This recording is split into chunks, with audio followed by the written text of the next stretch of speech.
এয়া আকাশবাণী।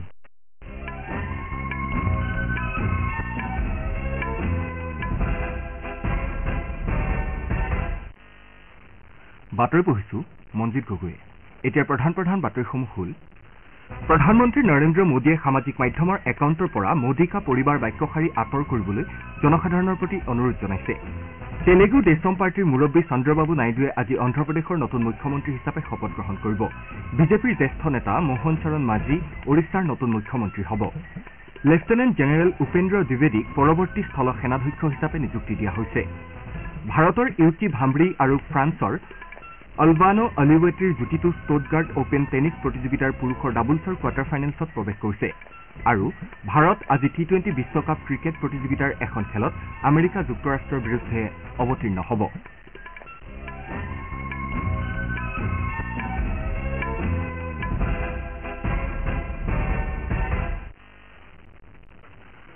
প্ৰধানমন্ত্ৰী নৰেন্দ্ৰ মোদীয়ে কৈছে যে নিৰ্বাচনী প্ৰচাৰৰ সময়ত সমগ্ৰ দেশৰ জনসাধাৰণে তেওঁৰ প্ৰতি মৰম ভালপোৱাৰ চিনস্বৰূপে ছচিয়েল মিডিয়াত নিজৰ পৰিচয়ৰ সৈতে মোদী কা পৰিবাৰ বাক্যশাৰী যোগ কৰিছে আৰু ইয়াৰ পৰা তেওঁ যথেষ্ট শক্তি লাভ কৰিছে।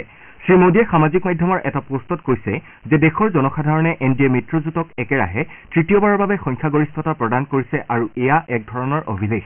জনসাধাৰণে এনডিএক দেশৰ উন্নয়নৰ হকে কাম কৰি যাবলৈ জনাদেশ দিয়া বুলিও তেওঁ উল্লেখ কৰে। আমি সকলো এটা পৰিয়াল এই বাৰ্তা ফলপ্ৰসূভাৱে প্ৰদান কৰাৰ বাবে জনসাধাৰণক ধন্যবাদ জ্ঞাপন কৰি শ্ৰীমোদীয়ে সামাজিক মাধ্যমৰ একাউণ্টৰ পৰা মোদী কা পৰিবাৰ বাক্যশাৰী আঁতৰ কৰিবলৈ অনুৰোধ জনাইছে। তেওঁ কয় যে সামাজিক মাধ্যমৰ ডিপিত নাম সলনি হ'ব পাৰে, কিন্তু দেশৰ উন্নয়নৰ প্ৰতি প্ৰয়াসৰত এটা পৰিয়াল হিচাপে আমাৰ বান্ধোন সদায় অটুট আৰু শক্তিশালী হৈ থাকিব। তেলেগু দেশম পাৰ্টীৰ মুৰব্বী চন্দ্ৰবাবু নাইডুৱে আজি দিনৰ 11:27 বিজয়ৱাড়া আন্তঃৰাষ্ট্ৰীয় বিমান বন্দৰৰ সমীপৰ কেশৰপল্লী আইটি উদ্যানত অন্ধ্ৰপ্ৰদেশৰ নতুন মুখ্যমন্ত্ৰী হিচাপে শপত গ্ৰহণ কৰিব। প্ৰধানমন্ত্ৰী নৰেন্দ্ৰ মোদী আৰু ভালেসংখ্যক বিশিষ্ট ব্যক্তি শপত গ্ৰহণ অনুষ্ঠানত উপস্থিত থকাৰ সম্ভাৱনা আছে।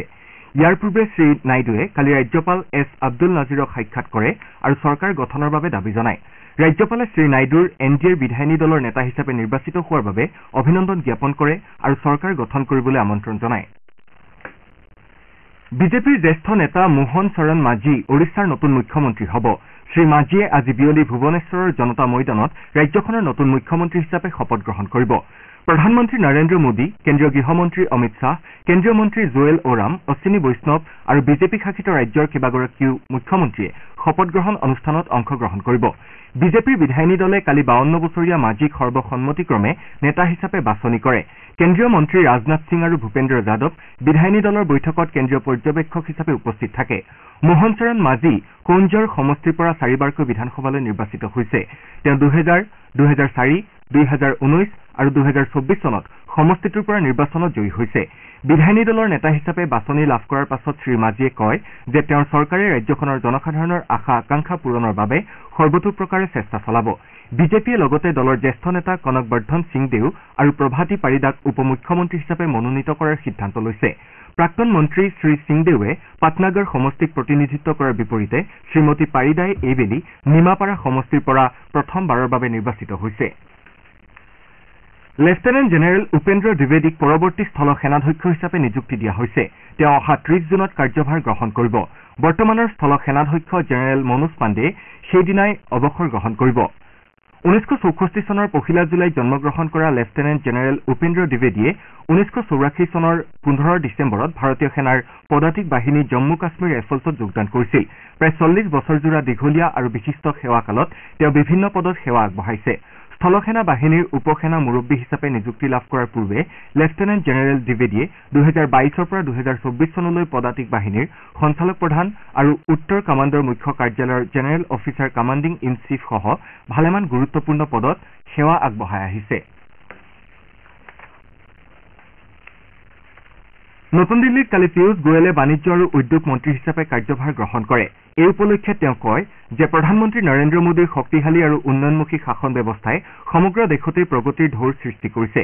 কেন্দ্ৰীয় মন্ত্ৰীগৰাকীয়ে যুৱ প্ৰজন্মৰ বাবে নতুন সুযোগ সৃষ্টি কৰাৰ লগতে সকলো নাগৰিকৰ কল্যাণৰ হকে উদ্যমতাৰে কাম কৰাৰ বাবে মন্ত্ৰালয় দায়বদ্ধ বুলি মন্তব্য কৰে।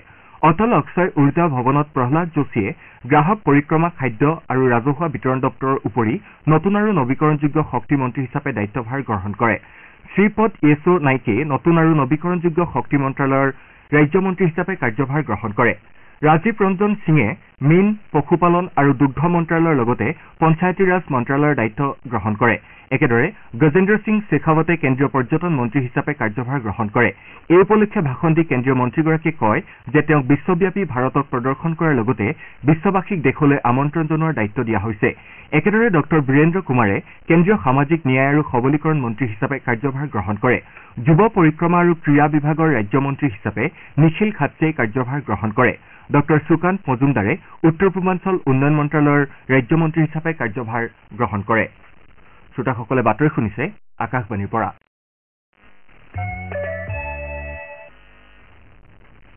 বিজেপিৰ জ্যেষ্ঠ নেতা অমিত শ্বাহে কালি নতুন দিল্লীৰ অটল অক্ষয় উৰ্জা ভৱনত সমবায় মন্ত্ৰী হিচাপে দায়িত্বভাৰ গ্ৰহণ কৰে। সামাজিক মাধ্যমৰ এটা পোষ্টযোগে তেওঁ কয় যে প্ৰধানমন্ত্ৰী নৰেন্দ্ৰ মোদীৰ সমবায়ৰ পৰা সমৃদ্ধি দৃষ্টিভংগী আগত ৰাখি সমবায় মন্ত্ৰালয়ে দেশৰ অৰ্থনীতিক শক্তিশালী কৰাৰ লগতে কৃষকসকলক উপকৃত কৰি গ্ৰাম্য অৰ্থনীতি টনকিয়াল কৰাৰ বাবে কাম কৰি যাব। সহযোগিতাৰ ধাৰণাক সবল কৰি তোলাৰ সমান্তৰালকৈ এই খণ্ডৰ সৈতে জড়িত কোটি কোটি লোকক নতুন সুযোগ দি তেওঁলোকৰ জীৱনলৈ ইতিবাচক পৰিৱৰ্তন আনিবলৈ চৰকাৰ প্ৰতিশ্ৰুতিবদ্ধ বুলিও কেন্দ্ৰীয় মন্ত্ৰীগৰাকীয়ে মত প্ৰকাশ কৰে। পীয়ুষ গোৱেলে কালি কেন্দ্ৰীয় বাণিজ্য আৰু উদ্যোগ মন্ত্ৰী হিচাপে দায়িত্ব গ্ৰহণ কৰি দুয়োটা বিভাগৰ জ্যেষ্ঠ বিষয়াসকলৰ সৈতে এখন পৰ্যালোচনা বৈঠকত মিলিত হয়। বৈঠকৰ সময়ত মন্ত্ৰীগৰাকীয়ে সহযোগিতা অব্যাহত ৰখাৰ গুৰুত্বৰ ওপৰত আলোকপাত কৰে। অনাগত দিনত ধাৰাবাহিকভাৱে বৈঠকত মিলিত হৈ মন্ত্ৰালয়ৰ বিভিন্ন নীতি আৰু কৰ্মপন্থা সম্পৰ্কে আলোচনা অব্যাহত ৰাখিব লাগিব বুলি মন্ত্ৰীগৰাকীয়ে বিষয়াসকলক নিৰ্দেশ প্ৰদান কৰে। ভাৰতৰ ইউকি ভাম্ব্ৰি আৰু তেওঁৰ সহযোগী ফ্ৰান্সৰ আলবানো অলিভেট্টিয়ে কালি জাৰ্মানীত অনুষ্ঠিত ষ্টুটগাৰ্ট অপেন টেনিছ প্ৰতিযোগিতাৰ পুৰুষৰ ডাবলছ কোৱাৰ্টাৰ ফাইনেলত প্ৰৱেশ কৰিছে। ভাম্ব্ৰি আৰু অলিভেট্টিয়ে বৰ্তমানৰ উইম্বলডন চেম্পিয়ন আৰু নিউজিলেণ্ডৰ মাইকেল ভেনাছ আৰু যুক্তৰাষ্ট্ৰৰ নীল স্কোপস্কিৰ দ্বিতীয় স্থানৰ যুটিটোক 6-4, 6-2 পোনপটীয়া ছেটত পৰাস্ত কৰে। ভাৰত ফ্ৰান্সৰ যুটিটোৱে আজি কোৱাৰ্টাৰ ফাইনেলত ফ্ৰান্সৰ থিঅ' আৰিবেছ আৰু ছাডিঅ' ডোম্বিয়াৰ মুখামুখি হ'ব। ভাৰত আজি নিউয়ৰ্কৰ নাছাউ কাউণ্টি আন্তঃৰাষ্ট্ৰীয় ক্ৰিকেট ষ্টেডিয়ামত হ'বলগীয়া টি-20 বিশ্বকাপ ক্ৰিকেট প্ৰতিযোগিতাৰ এখন খেলত আমেৰিকা যুক্তৰাষ্ট্ৰৰ বিৰুদ্ধে অৱতীৰ্ণ হ'ব। খেলখন ভাৰতীয় সময় অনুসৰি নিশা 8 বজাত আৰম্ভ হ'ব। দুয়োটা দল প্ৰতিযোগিতাত বৰ্তমানলৈ এখনো খেলত পৰাজিত হোৱা নাই। ভাৰতে পাকিস্তান আৰু আয়াৰলেণ্ডৰ বিৰুদ্ধে বিজয় সাব্যস্ত কৰাৰ বিপৰীতে আমেৰিকাই কানাডা আৰু পাকিস্তানক পৰাভূত কৰিছে। ভাৰত উন্নত ৰান ৰেটৰ ভিত্তিত গ্ৰুপৰ পইণ্ট তালিকাৰ শীৰ্ষত আছে, আনহাতে আমেৰিকা দ্বিতীয় স্থানত আছে।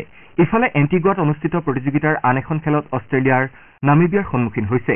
খেলখনত নামিবিয়াই প্ৰথমে বেট ধৰাৰ আমন্ত্ৰণ লাভ কৰি আমালৈ বাতৰি অহাৰ পৰলৈকে 10 অভাৰত 5টা উইকেট হেৰুৱাই 31 ৰান সংগ্ৰহ কৰি খেলি আছে।